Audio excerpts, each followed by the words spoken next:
physically enjoys that kind of challenge and wants to go Well, face him? yeah, I think all the guys physically, or want that challenge. They want to, be the guy that has the opportunity to line up on him. But we have to do what we do. They don't just throw the ball.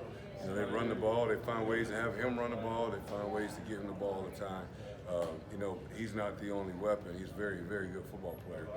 But they have a lot of guys that we have to be accounted for. So, at the end of the day, you do your job, and you got to make plays. The biggest thing is, tackling is going to be important this week.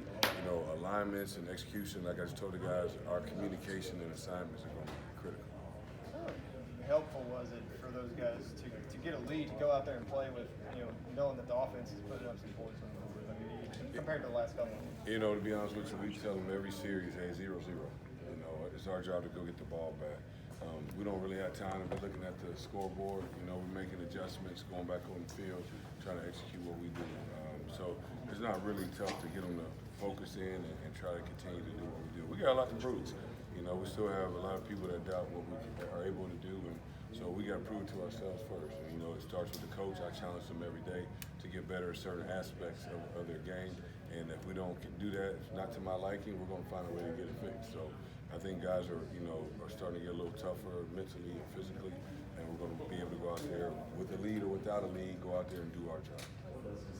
Brad told us that some of the guys wish they could have gone and played this past week because you built some good momentum up, feeling good about yourselves. Is that the same for the back end on the secondary? Oh yeah, I think anytime you have a bye week, after a couple of days, you're ready to get back out there. You watch it on Saturday and you watch it again on Sunday, and you're like, man, I'm ready to go. So and you get tired of it. It's like camp again almost. You go and get your teammates so much. And it's good to get back to doing some of the things that we're used to doing during the season, going against the scouts, execute assignments. And so, I think they've been chomping at the bit. So I like to see them go out there and meet that challenge and start fast. That's going to be a big key for us. Vince did talk about the benefit of the second bye week, having another kind of big recruiting opportunity to go out and kind of maybe see some guys that you wouldn't normally get to see this time of year. Did you, how your assessment of that?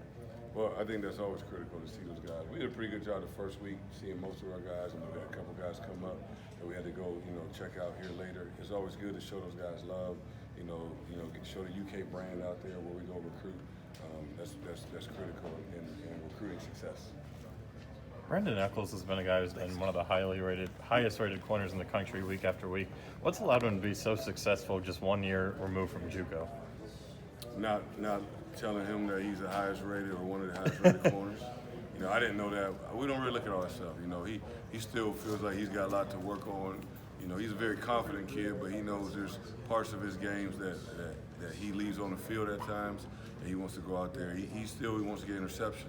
He wants to continue, to showcase his talent. So I think just the competitive nature of Brandon helps him go out every week and not think about stuff like that and just go out there and try to prove himself.